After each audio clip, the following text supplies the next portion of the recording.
大家好啊，歡迎嚟到日更食堂。我哋今日又嚟到上葡京自助餐呢一度咧，去試一試佢嘅自助餐嘅。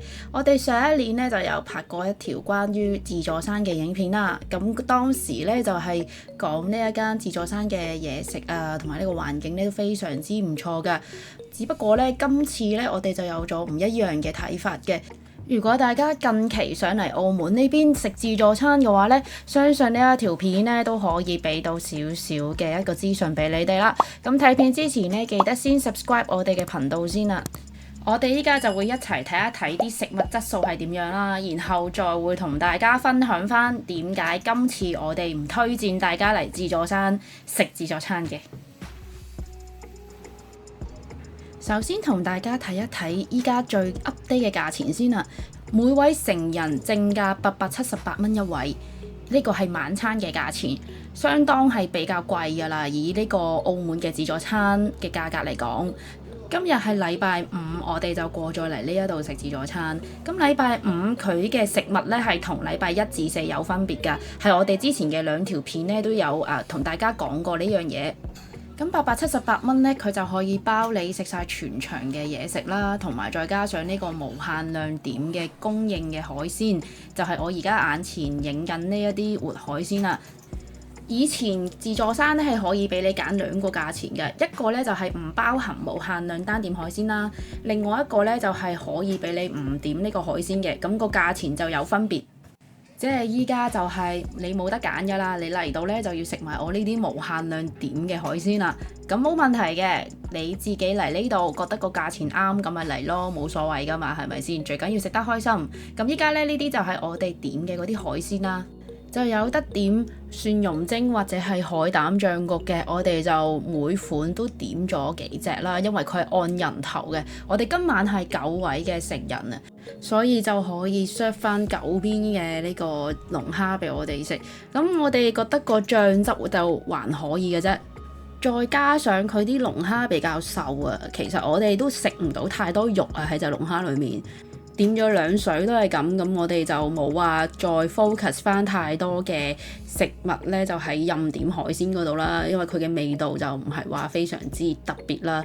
我哋依家影緊嘅呢，就係冷盤區啦，都有唔少款式嘅，例如有長腳蟹啦、小龍蝦啦、藍青口呢一啲等等嘅冷盤。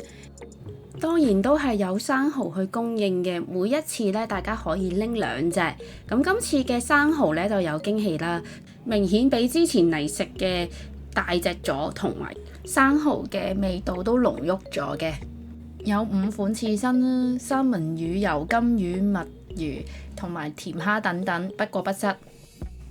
壽司都做得比較精緻啦，大家眼前所見到嘅呢一盤呢，就係佢哋擺喺生蠔隔離嘅壽司啊。咁個人覺得佢嘅味道啊同埋賣相都相當之唔錯嘅。嚟到自助餐啊，一定要食佢嘅即煎鵝肝吐司啊！咁師傅就係即場煎出嚟嘅，配搭埋意大利黑醋汁呢，咁就會令佢成個味道更加之突出同埋好食啦。咁呢個都係任拎嘅，都建議大家可以食多幾塊啦，真係非常之好味道啊！呢一個鵝肝吐司，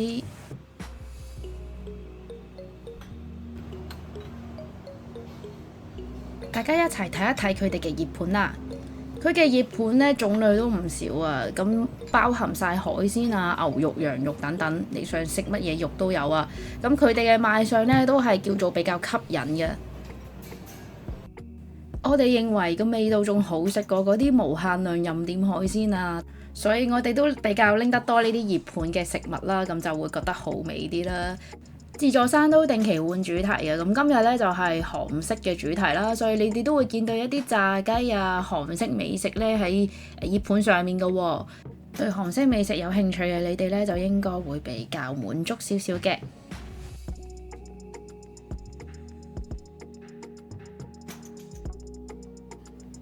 當然啦，我哋嚟到呢一度食嘢呢，咁就唔會單單只係食佢嘅韓式美食啦。咁所以自助餐呢一度呢，都仲係有其他款式嘅美食嘅。咁就例如有台灣美食啦，即係例如臭豆腐啊、大腸麵線等等嘅。自助餐都有 keep 翻港澳特色牛雜呢一個攤檔啦，都係有一啲比較叫做有本地色彩嘅小食啊。咁就好似依家眼前見到嘅呢一啲嘢食啦，係咪先？咁大家嚟到澳門嚟試一碗牛雜咯，唔使去啲小區嘅，咁自助餐都有嘅。每一個地方嘅牛雜都有味道上嘅分別啦，咁澳門呢一邊嘅牛雜咧，味道上的確係幾好食嘅，咁都真係推薦大家嚟試一碗牛雜咯。咁就唔使食太多啦，因為我哋都留翻啲肚咧去食其他嘢噶嘛。嚟到自助餐食嘅話咧，咁都推薦大家喺呢個戶外嘅肉區咧去拎一塊牛肉試一試㗎，因為佢嘅肉咧係即場燒嘅，非常之鮮嫩啊！嚟到特色美食嘅環節啦，呢一度咧仍然係有龍躉魚粥同埋呢一個翅骨湯嚟俾客人拎嘅。佢出場嘅時間呢，咁就有師傅拎個鈴鐺嚟引起大家注意嘅。每樣拎咗一碗啦，依家睇緊嘅就係龍躉粥啦，味道同之前一樣都係咁好食，所以必須要拎㗎呢一碗粥。建議大家可以至少拎一碗。翅湯都要拎啦，咁佢真係有一啲魚翅放喺個湯裡面俾你見到嘅，魚肉都比較多。但係我就認為比起之前飲嘅呢個魚翅湯呢，就個味道差咗少少，可能熬得唔夠耐。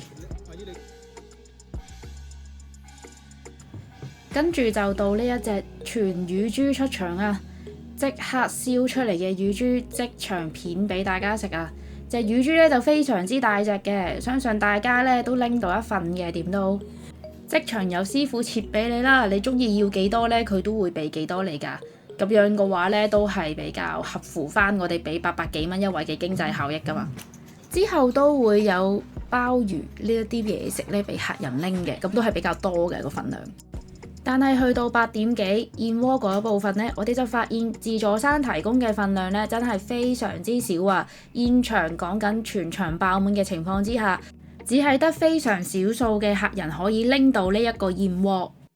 即係大部分嘅人只可以睇住你隔離台有燕窩食，如果你唔夠快手出去拎嘅話呢，你就唔會得到呢一個燕窩啦。咁對於星期五佢嘅價錢比禮拜1到4係貴嘅情況下呢，其實燕窩呢都應該係提供翻多少少嘅量，起碼俾多少少嘅客人可以食到啦。啱啱睇到嘅龍躉翅湯同埋呢一個烤乳豬，仲有呢一個鮑魚呢，佢嘅量呢都係非常之大嘅。咁樣咧就會令到客人認為你嘅燕窩係差唔多嘅份量嘅，咁就覺得自助餐你呢一點要做翻好啲啦。收咗呢個價錢，你仲唔提供翻多少少嘅份量嘅？咁樣好似同你哋本身用嘅 slogan，號稱澳門最大嘅自助餐餐廳，好似有啲分別喎。同埋今一次呢，其實我哋係買咗一個蛋糕去慶祝朋友嘅生日嘅。咁我哋嘅預訂人數呢，就係超過咗7位嘅。咁我哋呢，就拎咗蛋糕嚟到自助餐之後呢，佢哋竟然同我哋講要收呢一個切餅費200蚊。咁我哋喺預訂嘅時候呢，都冇問到需唔需要收切餅費嘅，係因為我哋覺得你自助餐連一個蛋糕都用唔落嚟咩？要另外再收呢個200蚊嘅切餅費。今餐講緊係超過咗7位嘅情況下，係已經俾到去到差唔多6000蚊嘅價格。你拎到個蛋糕過去，佢仲要收你200蚊嘅切餅費，咁樣嘅呢一個行為呢，我哋係覺得你係非常之少價嘅。我哋仲打咗去其他嘅自助餐餐廳度問，究竟需唔需要拎蛋糕去要交切餅費？咁例如一啲係同自助餐對標嘅餐廳，佢哋話係唔需要嘅。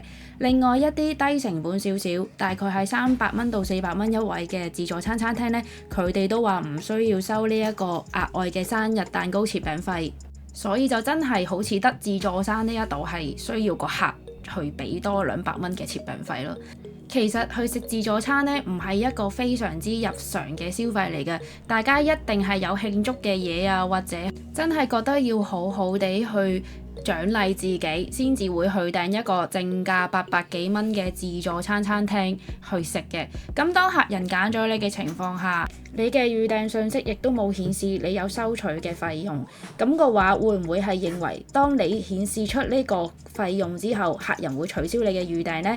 你唔止呢一個切餅費係收取費用嘅喎，你裡面嘅椰青啤酒都要額外向客人消費嘅喎，呢啲費用其實都係加加埋埋唔少㗎。你800幾蚊一位，唔通呢啲費用係真係需要收嘅咩？所以咧，大家如果要去嗰度慶祝生日嘅話咧，咁你就避免踩雷啦。咁呢度係額外要收多200蚊嘅，同埋再加上要你簽一個免責聲明嘅。我哋自己覺得你要簽免責聲明咧都冇問題嘅，因為呢個都係為咗保障個餐廳噶嘛。萬一你食咗自己帶嚟嘅蛋糕有啲屙嘔肚痛啊，咁唔通入埋自助餐數咩？咁冇問題嘅，要保障翻餐廳嘅權益。咁但係你再額外收多200蚊，咁你嘅其他同行嘅情況下都唔係有人收呢個費用啦，咁所以你真係諗一諗呢個切餅費係咪真係需要收啦？一個800幾蚊正價嘅情況之下，咁我哋今日條片呢，主要都係講近期自助餐嘅食物同埋佢一啲嘅服務費用，咁大家就可以當一個參考啦。如果你哋有計劃嚟澳門去旅行嘅話，有呢一個 budget 嘅情況之下呢，我哋都唔建議大家係去食呢個自助餐嘅，因為佢嘅食物呢就冇話非常之突出啦，亦都唔係話真係無限量去供應。記得如果你係拎生日蛋糕過嚟嘅話呢，係需要額外簽呢個免責聲明同埋收200蚊費用㗎。我哋今日條片呢就嚟到呢一度先啦，我哋下一條片再見啦，拜拜。